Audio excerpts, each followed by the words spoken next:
You know what's wild? Right now, as you're watching this, there's probably something in your life that makes your stomach turn just thinking about it. Maybe it's a difficult conversation you've been avoiding. Maybe it's a project that feels too overwhelming to start. Or maybe it's just this constant low-level buzz of worry that follows you everywhere like a shadow you can't shake off. And what have you been doing about it? If you're like most people, you've been running. You've been scrolling, binge-watching, overworking, overeating, or finding any possible way to not feel what you're feeling. But here's the thing that nobody wants to hear, the thing that's going to change everything if you actually listen. Running from anxiety doesn't make it smaller, it makes it grow. It's like trying to run away from your own shadow. The faster you move, the more it keeps up with you. So today we're going to talk about what you should actually do instead. And I'm warning you right now, it's going to feel counterintuitive, it's going to feel uncomfortable. And it might even make you want to click away from this video. But if you stick with me, I'm going to show you exactly how to break free from the exhausting cycle of avoidance that's been controlling your life without you even realizing it. Let's start with something most people don't understand about anxiety.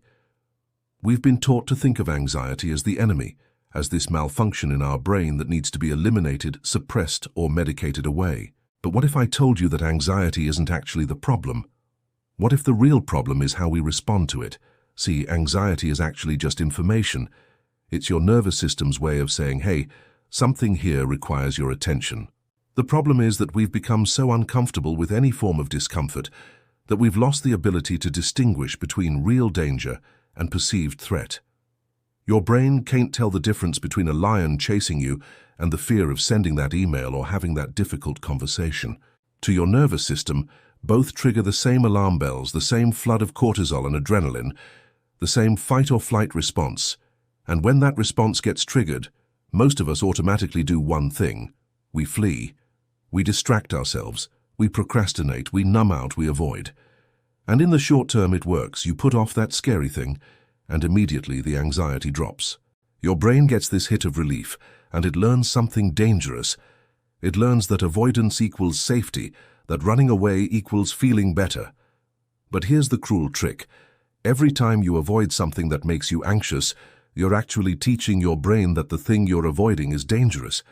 You're confirming to your nervous system that yes, this thing is a threat and we were right to be afraid of it. So the next time you encounter it, or even think about encountering it, your anxiety response is going to be even stronger. This is why people who struggle with anxiety find that it spreads like wildfire in their lives. It starts with one thing, maybe public speaking, and before you know it, you're anxious about meetings, then phone calls, then even text messages. The avoidance pattern becomes a prison, and the walls keep closing in. Now, I know what some of you are thinking. But I have real anxiety, I have a diagnosis, I have panic attacks. This isn't just about avoiding things. And you're absolutely right. Clinical anxiety is real, it's valid, and if you're dealing with an anxiety disorder, you should absolutely work with a mental health professional. But here's what's also true.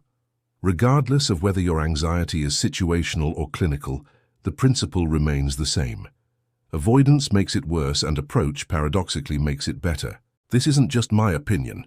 This is backed by decades of research in cognitive behavioral therapy, exposure therapy, and neuroscience. When you avoid something that triggers anxiety, you never get the chance to learn that you can handle it. You never get the opportunity to update your brain's threat detection system with new information. You never discover that the thing you're afraid of is either not as bad as you thought, or that even if it is challenging, you have the capacity to move through it. But when you turn toward the anxiety instead of away from it, something remarkable happens. You start to break the cycle. So what does it actually mean to stop running from anxiety and do something different instead? Let's get practical, because this is where most advice falls apart. People will tell you to face your fears, to feel your feelings, to sit with discomfort, but they don't tell you how. They don't give you the actual tools you need to make this shift, so you end up feeling like you're supposed to just white-knuckle your way through panic, which is neither effective nor sustainable. The first thing you need to understand is that turning toward anxiety does not mean forcing yourself into the deep end of your fear. It's not about exposure therapy, where you suddenly confront your biggest terror and hope for the best. That's actually a misunderstanding of how exposure works, and it can backfire badly. Instead, what you're doing is gradually building your capacity to be with discomfort. You're training your nervous system the same way you'd train a muscle, with progressive overload, starting small and building up. Think of it like this. If you haven't exercised in years, you don't start by trying to run a marathon. You'd hurt yourself and probably give up on exercise entirely. Instead, you start with a walk around the block, then maybe a longer walk, then a light jog. You build capacity gradually. The same principle applies to anxiety. You start with the smallest version of the thing that scares you, something that creates just a little bit of discomfort, maybe a 2 or 3 out of 10 on the anxiety scale, and you practice being with that sensation without running away from it. Let me give you a concrete example. Let's say you have social anxiety, and the thought of going to a party makes you want to fake your own death. You don't start by forcing yourself to go to a massive social event. That's setting yourself up for failure. Instead, you might start by simply sitting with the feeling of anxiety when you think about social situations. You notice where it shows up in your body. Is it tightness in your chest? A knot in your stomach? A buzzing in your head? You practice just observing these sensations without trying to make them go away. You might even say to yourself, I notice I'm feeling anxious right now, and that's okay. This is just my nervous system doing its job. Then, when you're ready, you take a tiny step toward the thing that scares you. Maybe you send a text to a friend instead of avoiding it. Maybe you make brief eye contact with a stranger at the coffee shop. Maybe you stay at a gathering for just 10 minutes before leaving. These tiny actions might seem insignificant, but they're actually revolutionary because they're teaching your brain something new. They're showing your nervous system that you can feel anxious and still take action, that anxiety doesn't have to be in the driver's seat of your life. Here's another critical piece that most people miss. When you start turning toward anxiety instead of running from it, the anxiety doesn't immediately disappear. In fact, sometimes it might even feel worse at first. This is the part where a lot of people give up. They try this approach, they feel more anxious in the moment, and they think, see, this doesn't work, I was better off avoiding it. But that initial increase in anxiety is actually a sign that you're doing something right. It's called the extinction burst in psychology, and it's what happens when you stop reinforcing a learned behavior. Think about a kid who throws tantrums to get candy at the store. If the parent has always given in and then suddenly stops, what happens? The tantrums get worse before they get better. The kid escalates because the old strategy isn't working anymore. Your anxiety does the same thing. When you stop running, it cranks up the volume because it's used to that strategy working. But if you can ride out that initial wave without reverting to avoidance, something incredible happens. Your nervous system starts to recalibrate. It begins to learn that the threat wasn't as dangerous as it predicted, that you survived the discomfort, that you have more capacity than it thought. And gradually the anxiety response gets smaller. Not because you're suppressing it or fighting it, but because your brain is updating its models of what's actually dangerous and what's not. Now let's talk about what's happening in your body when you do this, because understanding the physiology of anxiety makes it so much easier to work with. When you encounter something that triggers anxiety, your amygdala, the alarm center of your brain, fires off a distress signal. This triggers a cascade of stress hormones, primarily cortisol and adrenaline. Your heart rate increases, your breathing gets shallow, your muscles tense up, blood flow moves away from your digestive system and toward your limbs so you can fight or flee. All of this happens automatically, without your conscious input. Now here's what's fascinating. Your body is designed to complete this stress cycle. In nature, if you're running from a predator, you either escape or you don't. Either way, the cycle completes, the threat passes, and your nervous system returns to baseline. But in modern life, most of our stressors don't have that clear resolution. You don't get to fight your boss or run away from your mortgage. The stress response gets activated, but it never gets completed. It just lingers in your body, creating that chronic state of tension and worry that so many people live with. When you avoid the thing that makes you anxious, you're interrupting this cycle in a way that keeps your nervous system stuck in threat mode. But when you turn toward the anxiety and move through it, you're allowing the cycle to complete. You're giving your body the message that the threat has passed, that you're safe, that it can stand down. One of the most powerful tools you can use when you're practicing, turning toward anxiety instead of running from it, is breathwork. I know, everyone talks about breathing, and it can sound like the most basic, unhelpful advice ever. Just breathe, as if you weren't already breathing. But hear me out, because most people are breathing wrong when they're anxious, and learning to breathe correctly can literally change your nervous system state in real time. When you're anxious, your breathing becomes shallow and rapid. You're taking quick breaths into your chest instead of deep breaths into your belly. This is part of the fight or flight response. It oxygenates your blood quickly, so you can run or fight. But this type of breathing also sends a signal back to your brain that danger is present, creating a feedback loop that keeps anxiety elevated. The way to break this loop is through diaphragmatic breathing, which activates your parasympathetic nervous system, your rest and digest mode. Here's how you do it. You breathe in slowly through your nose for a count of 4, letting your belly expand like a balloon, not your chest.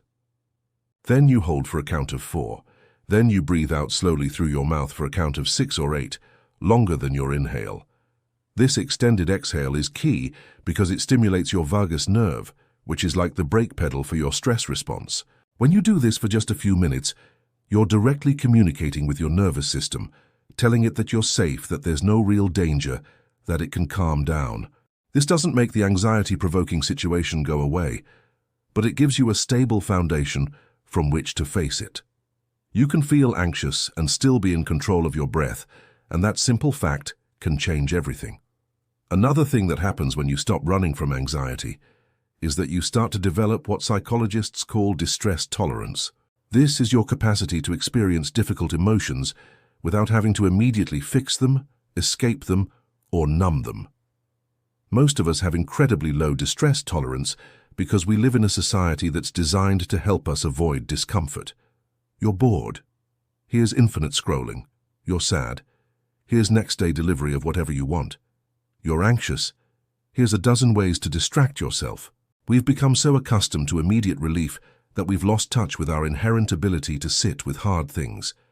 But discomfort isn't actually dangerous. Anxiety, as terrible as it feels, cannot hurt you. The sensations are uncomfortable, sure, but they're not going to kill you. They're not going to drive you crazy. They're not going to last forever. When you start proving this to yourself through experience, when you practice sitting with anxiety for just 5 minutes without running away, and you notice that it peaks and then subsides, you're building distress tolerance. You're expanding your window of tolerance, which is the zone where you can function effectively even when things are challenging. And the wider this window becomes, the less power anxiety has over your life. Things that used to completely derail you become manageable. Situations that used to trigger avoidance become opportunities for growth. Let's also address something that comes up a lot when people start doing this work: the fear that if you stop avoiding anxiety, you'll be overwhelmed by it. That you'll open some kind of Pandora's box of emotion that you won't be able to close. This fear is completely understandable, especially if you've been running from your feelings for a long time. But here's the reality. The feelings are already there. The anxiety is already present. Avoiding it doesn't make it go away. It just pushes it into the background where it runs your life from the shadows. It influences your decisions, limits your choices, and drains your energy even when you're not consciously aware of it. When you turn toward it, you're not creating more anxiety. You're just finally acknowledging what's already been there. And paradoxically, when you stop fighting anxiety, when you stop trying to push it away or make it disappear, it often loses its intensity. There's a principle in psychology called the paradox of acceptance. The more you can accept and make space for difficult emotions, the less overwhelming they become. It's the resistance to the feeling that amplifies it, not the feeling itself. Think about it this way. If you have a song stuck in your head and you try desperately not to think about it, what happens? It plays louder and more persistently. But if you just let it play, if you accept that it's there without fighting it, it eventually fades into the background. Anxiety works the same way. Now I want to talk about something that might be even more important than any technique or strategy, and that's self-compassion. When you've been running from anxiety, when you've been avoiding things, procrastinating, letting fear make decisions for you, it's really easy to add another layer of suffering on top of the anxiety itself, and that layer is shame. You start beating yourself up. You tell yourself you're weak, you're a coward, you're broken. Everyone else can handle these things, so why can't you? This self-criticism is absolutely toxic, and it actually makes anxiety worse. When you're harsh with yourself, you're activating the same threat response in your brain. Your inner critic becomes another source of danger, another thing your nervous system has to defend against. But when you practice self-compassion, when you can say to yourself, this is really hard right now and it makes sense that I'm struggling, you're actually deactivating the threat response. You're creating a sense of safety and support from within. Self-compassion doesn't mean letting yourself off the hook or making excuses for avoidance. It means treating yourself with the same kindness and understanding you'd offer a good friend who was struggling. It means recognizing that anxiety is a normal human experience, that everyone feels it, and that struggling with it doesn't make you defective or weak. When you can hold your anxiety with compassion instead of judgment, everything changes. You're no longer fighting a war with yourself. You're no longer the problem that needs to be fixed. You're a person having a human experience, doing the best you can with the resources you have.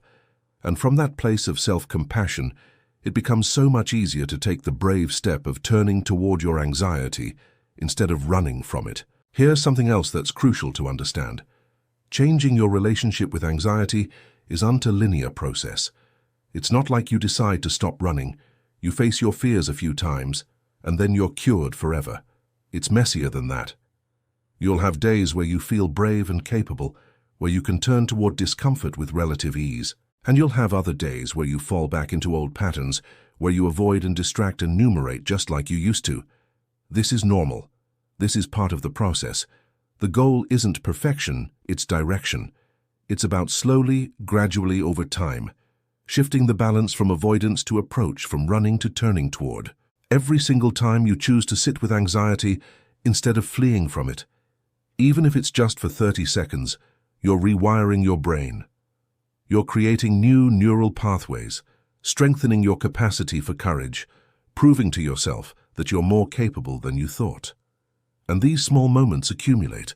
They compound over time into significant change. The person who can sit with mild anxiety for 5 minutes today might be able to have that difficult conversation in a month, might be able to pursue that career change in 6 months, might be able to rebuild their life in a year.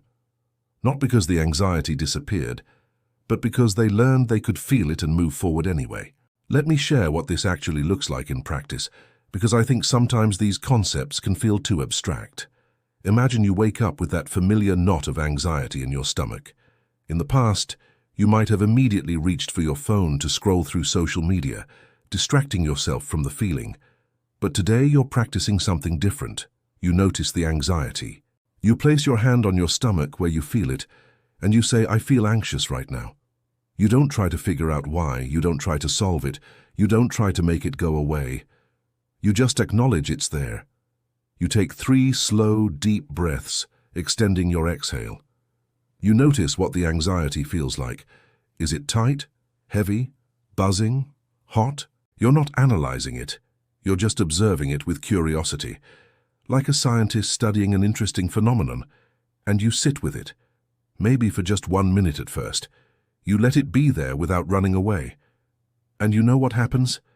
Nothing catastrophic. The feeling doesn't swallow you whole, you don't lose control, you don't break down. The anxiety is just there, and so are you. And after that minute, you go about your day. Maybe the anxiety stays, maybe it fades a bit, but either way, you've done something revolutionary. You've proven to yourself that you can coexist with anxiety. You don't have to wait for it to disappear before you live your life. This is freedom. Not the absence of anxiety, but the ability to live fully, even in its presence. Another crucial aspect of stopping the running pattern is getting honest about what you're actually avoiding and why. Sometimes we're so skilled at avoidance that we don't even realize we're doing it. We tell ourselves we're just being practical or strategic, or that the timing isn't right. But underneath there's fear, so take some time to really examine your life. What are the conversations you're not having? What are the opportunities you're not pursuing? What are the risks you're not taking? And what's the fear underneath? Usually, when we dig deep enough, anxiety is protecting us from something we perceive as threatening. Maybe it's fear of rejection, fear of failure, fear of judgment, fear of abandonment, fear of losing control. These core fears drive so much of our avoidance behavior. And here's the thing, you can't address a fear you're not willing to look at. You have to get honest with yourself about what you're actually afraid of. Sometimes just naming the fear takes away some of its power. When you can say, I'm avoiding this conversation because I'm afraid they'll be angry with me, or I'm avoiding this project because I'm afraid I'll fail and everyone will see, I'm not as competent as they think, you are bringing the fear into the light. You're making it conscious. And once it's conscious, you have choices. You can ask yourself, is this fear based on reality or assumption? Is this fear protecting me from genuine danger or just discomfort? What would I do if I weren't afraid? How would I want to handle this situation if I was the person I'm trying to become? These questions can help you start making different choices based on your values and who you want to be, rather than choices based on avoiding discomfort. It's also worth talking about the role of lifestyle factors in anxiety, because while changing your psychological relationship with anxiety is crucial, you can't ignore the physical component. If you're sleep-deprived, surviving on caffeine and sugar, never moving your body and staring at screens all day, your baseline anxiety is going to be higher. Your nervous system is going to be more reactive, more easily triggered, less resilient. This does not mean you have to become a wellness influencer who meditates at sunrise and drinks green smoothies, but it does mean paying attention to the basics. Are you getting enough sleep? Sleep deprivation literally impairs the prefrontal cortex, the part of your brain responsible for emotional regulation and rational thinking. When you're tired, your amygdala becomes more reactive, meaning you'll be more anxious and less able to cope with that anxiety. Are you moving your body regularly? Exercise is one of the most powerful anxiety interventions we have. It completes the stress cycle, burns off excess cortisol and adrenaline, releases endorphins, and gives your brain something to focus on besides worry. Are you eating in a way that supports stable blood sugar? When your blood sugar crashes, it can trigger anxiety symptoms almost identical to a panic attack. Are you consuming substances that affect your nervous system? Caffeine, alcohol, nicotine, even excessive sugar can all increase anxiety. I'm not saying you have to eliminate these things entirely, but if you're struggling with chronic anxiety and you're drinking 4 cups of coffee a day, there might be a connection worth exploring. Taking care of the physical foundation makes everything else easier. It's hard to practice turning toward anxiety when you're running on 3 hours of sleep and your nervous system is already maxed out. One more thing that's absolutely essential to talk about is the importance of having support as you do this work. Changing your relationship with anxiety is brave work, and it's hard to do alone. If you can, work with a therapist who specializes in anxiety, particularly someone trained in cognitive behavioral therapy or acceptance and commitment therapy. These approaches are specifically designed to help you stop running from anxiety and develop healthier ways of relating to it.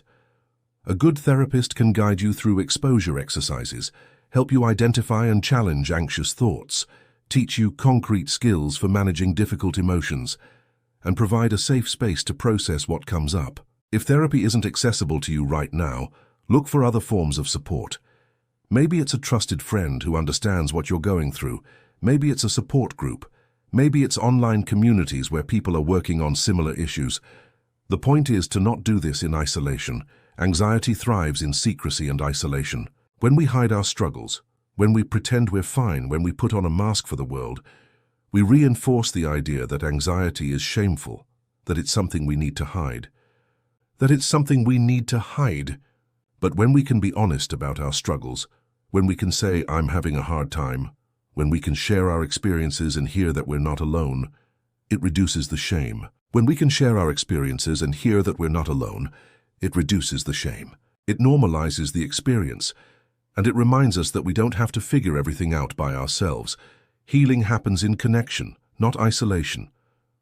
And it reminds us that we don't have to figure everything out by ourselves. Healing happens in connection, not isolation.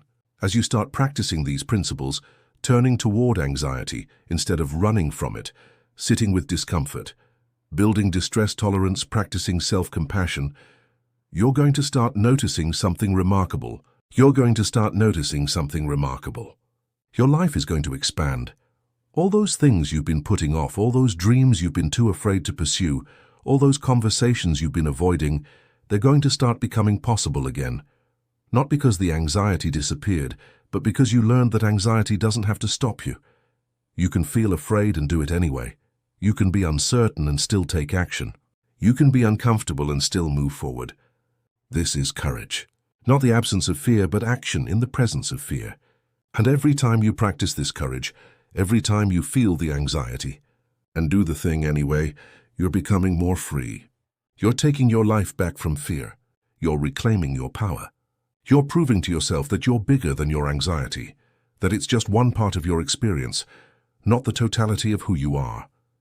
And this is the ultimate goal, not to eliminate anxiety because that's neither possible nor necessary, but to change your relationship with it so fundamentally that it no longer controls your life, so that you can feel anxious and still be authentically yourself, still pursue your goals, still have meaningful relationships, still take risks, still grow. This is what's possible when you stop running from anxiety and instead learn to turn toward it with courage, compassion, and curiosity. Your anxiety has been trying to protect you, but you don't need that kind of protection anymore. You're strong enough to face what scares you. You're capable enough to handle discomfort. You're brave enough to stop running and start living. And that journey starts right now with whatever small step you're willing to take today.